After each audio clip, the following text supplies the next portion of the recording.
अपनी सच टीम है। मैं नौरीन, मेरे साथ है सलीमा। तो सलीमा, आज हम क्या लेकर आए हैं? आज हम लेकर आए हैं why Japanese media claims India will be the next superpower। Wow, interesting है यार। हाँ यार, तुसी छा गया। मुझे डायलॉग याद आ गया तो मैंने कहा मैं बोल ही दूं।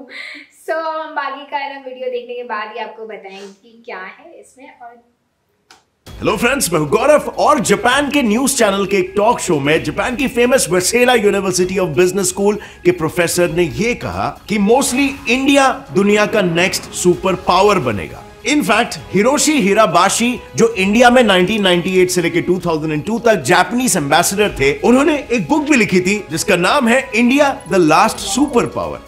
बस एक मिनट यहां पर जरा तारीफों को लगाम देते हैं। अगर हम वर्ल्ड पॉपुलेशन रिव्यू द्वारा कंडक्टेड एक सर्वे रिपोर्ट को देखें तो उसमें जापान मोस्ट इन्फ्लुएंशियल नेशन की लिस्ट में 6th पोजीशन पर आता है और इंडिया तो टॉप 10 में भी नहीं आता। एंड जापान के साथ इंडिया के इतने अच्छे फॉरेन रिलेशंस आखिर कैसे हुए? क्योंकि एक टाइम पर तो वर्ल्ड वॉर 2 की मैं बात कर रहा हूं, जैसे आप जानते होंगे इंग्लैंड के साथ मिलकर इंडिया ने जापान को घुटने पर टेक दिया था। तो फिर क्यों जापान आज की तारीख में अपने नेशनल इंटरेस्ट को इंडिया के साथ अलाइन कर रहा है? वेल, इसका जवाब ऑब्वियसली छुपा हुआ है इंडिया और जापान की हिस्ट्री में।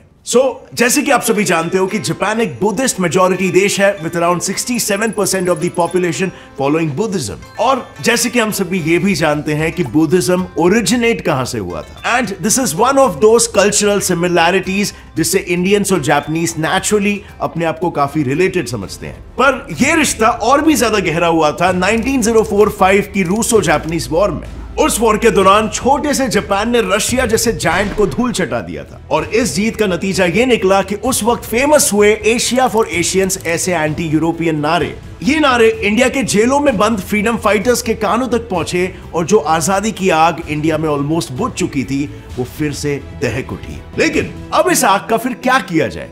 इसके लिए इंडिया के पास दो ऑप्शंस थे। एक, या तो वो जापानीज आर्मी का ब्रिटिशर्स के खिलाफ साथ दे, या दूसरा ब्रिटिशर्स को जापान के खिलाफ उनकी वॉर जीतने में मदद करे, ताकि वो हमें बख्श दे। And now as we all know, ऐसे में नेताजी सुभाष चंद्र बोस जी ने पहला ऑप्शन चुना। लेकिन ये तो नेताजी के विचार थे। ज्यादातर फ्रीडम फाइटर्स को ब्रिटिशर्स का साथ देना ही ज्यादा फायदेमंद लगा, जिन्होंने कंडीशन रखी थी फ्रीडम फॉर फ्रीडम। ब्रिटिशर्स की मांगे बिल्कुल साफ थी, इंडियंस अगर ब्रिटिशर्स को वर्ल्ड वॉर जीतने में मदद करेंगे तभी इंडियंस को आजादी मिलेगी। और फिर क्या था, ब्रिटिश इंडियन आर्मी ने जापानीज, इटालियन और जर्मन इन तीनों को हरा दिया। और ये देखकर लॉर्ड कर्जन ने ये तक कह दिया था कि अगर किसी ने इंडिया को अपनी मुट्ठी में कर लिया तो मानो उसने पूरे दुनिया को अपने मुट्ठी में कर लिया। लेकिन भले इंडियन आर्मी ने ब्रिटिशर्स के साथ मिलकर जापान को बुरी तरह हरा दिया था, यूएस के न्यूक्लियर बॉम्ब से चकनाचूर हुए जापान को लार्ज क्वांटिटीज में आयरन ओर सप्लाई करके फिर से अपने पैरों पर खड़ा करने का पहला कदम भी इंडिपेंडेंट इंडिया ने ही उठाया। इनफैक्ट वर्ल्ड वॉर 2 के बाद जब सारी जीती हुई western countries international military tribunal for the far east IMTFE के जरिए जापान पर वॉर क्राइम्स का इल्जाम लगाकर उनसे पनिशमेंट के तौर पर और भी ज्यादा पैसे ऐंठना चाहती थी ताकि वो पूरी तरीके से बर्बाद हो जाए, तब अगेन इंडिया ही वो देश था जो इसके अगेंस्ट खड़ा था। इंडियन जज राधा विनोद पाल ने पूरे इंटरनेशनल पैनल के विपरीत जाकर जापान को बचाया और इस बात पर काफी स्ट्रांगली अड़े रहे कि जो कंट्री वॉर में ऑलरेडी अपना सब कुछ खो चुकी है उसे और ज्यादा पनिश करना जास्ती है। But as we all know, एक अंडर डेवलप्ड देश के ब्राउन स्किन जज की बात मानना वेस्टर्न देशों के शान के खिलाफ था और इसीलिए उन्होंने 1951 में अपनी अलग कॉन्फ्रेंस की, सैन फ्रांसिस्को पीस कॉन्फ्रेंस के नाम से, और वहां पर सभी वर्ल्ड वॉर 2 जीते हुए देश हारे हुए देशों पर दुनिया भर के रेस्ट्रिक्शंस लगाने लगे। बट गेस व्हाट, वेस्ट के तरफ से लड़ने के बावजूद भी Indian prime minister Jawaharlal Nehru ने ऐसी अनफ्रेंड्स कॉन्फ्रेंस का हिस्सा बनने से बिल्कुल इनकार कर दिया और अगले ही साल जापान के साथ अपनी एक अलग पीस ट्रीटी साइन करके जापान पर बिलीव करके उसके साथ रिलेशंस आगे बढ़ाए, जिसके जरिए इंडिया ने ऑफिशियली जापान को उसके हर छोटे बड़े प्रॉब्लम्स में मदद करने का संकल्प लिया। और आखिर इंडिया के इन्हीं सब ह्यूमैनिटेरियन एक्शंस के चलते इंडिया और जापान के रिश्ते फाइनली इतने मजबूत हुए कि लिटरली 1989 में जब उनके एम्परर शोवा चल बसे थे तब पूरे इंडिया में 2 मिनट्स का मौन रखा गया था, जिसने जापानियों के मन में इंडिया के लिए इज्जत और भी ज्यादा बढ़ा दी। अब फ्रेंड्स, आगे बढ़ने से पहले मैं आपको एक इंपॉर्टेंट अपडेट देना चाहता हूं। Over a period of time, जैसे आप सभी देख ही रहे हो कि गेट्स इट फ्लाई के वीडियोस में काफी क्वालिटी चेंजेस हो रहे हैं, क्योंकि गेट्स इट फ्लाई की टीम एक्सपैंड कर रही है और हमें क्रिएटिव जीनियसेस की तलाश है। हमें क्रिएटिव और होशियार लोग चाहिए, एजुकेशन नहीं बल्कि हंगर, स्किल्स और एक्सपीरियंस चाहिए। और फिलहाल हम video editor, content writer, social media marketer ढूंढ रहे हैं और ये सारी पोजीशंस मैंने हायरिक पर पोस्ट कर दी है। अगर आप इंटरेस्टेड हो तो आपको बस सीधा वहां पर जाकर अप्लाई करना है। और इन केस आपको इधर अपने मतलब की जॉब ना भी मिले तो टेंशन नॉट, क्योंकि हायरिक पर 120 के कंपनीज ऑलरेडी हायर कर रही है। इस ऐप के थ्रू आपकी डायरेक्ट हायरिंग से पहले सीधा गेट्स इट फ्लाई के टीम मेंबर्स और टीम लीडर्स से होगी और आपका फाइनल इंटरव्यू मेरे साथ होगा। So you can better know about the company and our values. और ये सिर्फ मेरे लिए नहीं बल्कि हायरिक पर किसी भी कंपनी के साथ आप ऐसा इंटरेक्शन रख सकते हो, डायरेक्टली हायरिंग मैनेजर्स और टीएल से बात कर सकते हो। और क्योंकि यहां पर कंसल्टेंट्स का कोई भी चक्कर नहीं है, इसलिए स्कैम होने के चांसेस भी नहीं होते। तो click on the link in the description now और ढूंढो अपने मनपसंद का job. And now coming back to the topic.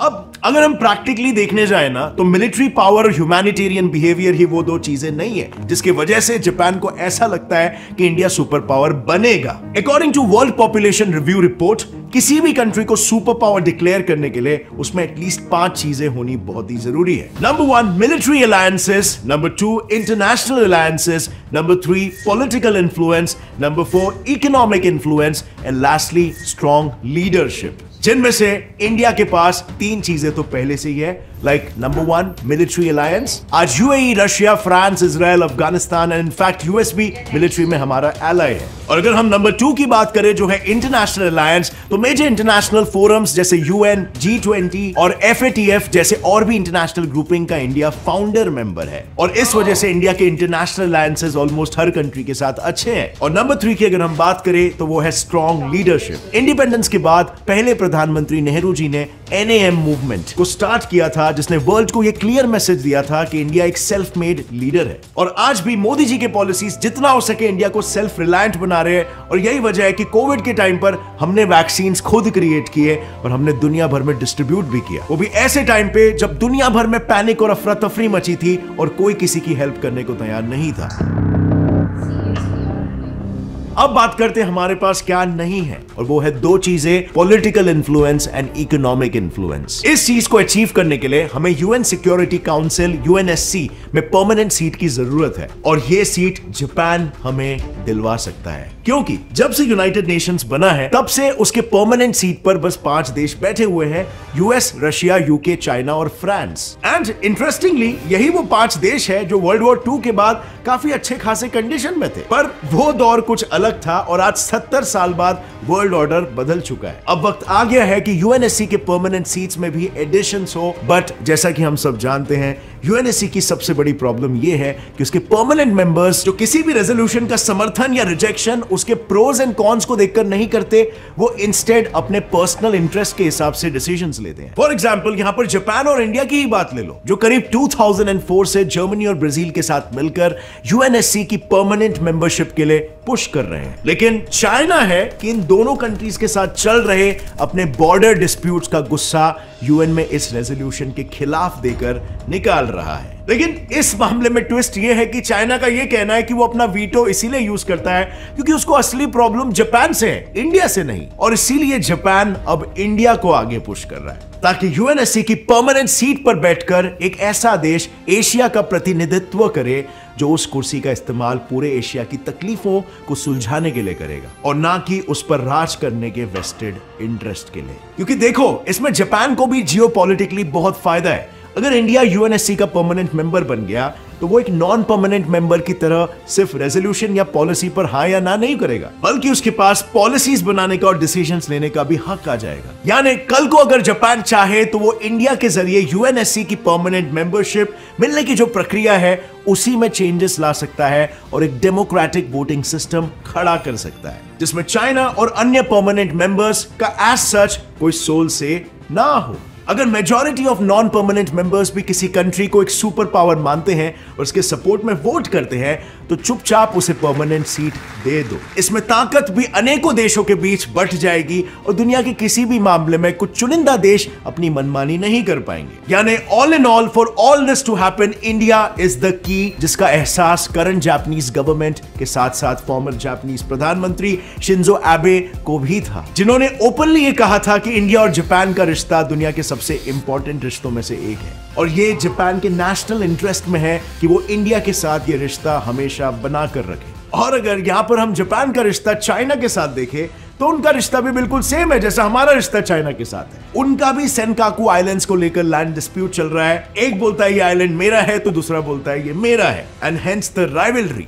But यहां पर अभी अगर देखा जाए तो दोनों का ट्रेड रूट इंडियन ओशन से होकर गुजरता है, जिसमें चाइना के कई मेजर बेसेस भी हैं और उसमें अपॉइंटेड है 44 से भी ज्यादा सबमरीन्स जो दुश्मनी निकालने के लिए कभी भी छुपके से जापानीज ट्रेड वेसल्स को डुबा भी सकता है। बट इंडियन ओशन में इंडियन नेवी की पकड़ काफी स्ट्रांग है और इंडियन नेवी जापानीज वेसल्स के अगेंस्ट कुछ ऐसा होने नहीं देगा और इसीलिए भी जापान हमें सपोर्ट करता है। So that brings us back again to the question कि जापानीज मीडिया का यूं इंडिया की इतनी तारीफ करना उनका इंडियंस और उनके दिमाग के लिए इज्जत का नतीजा है या फिर ये रिपोर्टेज या सॉफ्ट इन्फ्लुएंसिंग का एक जरिया है जिससे इंडियंस के इमोशनल दिलों को जीतने की साजिश चल रही है for their own national interest. Well, वजह जो कुछ भी हो, लेकिन यही तो असली काम होता है ना मीडिया का, कंट्री के नेशनल इंटरेस्ट को ध्यान में रखते हुए न्यूज रिपोर्ट को पेश करना और ना कि हर समय अपने ही देश को कोसते रहना और इश्यूज को सेंसेशनलाइज करना। वेल, इस विषय पर आपका क्या कहना है, मैं जानना चाहूंगा आपके विचार नीचे कमेंट सेक्शन में। और अगर इस वीडियो से आपको कुछ भी नया सीखने मिला, एक लाइक जरूर ठोकना।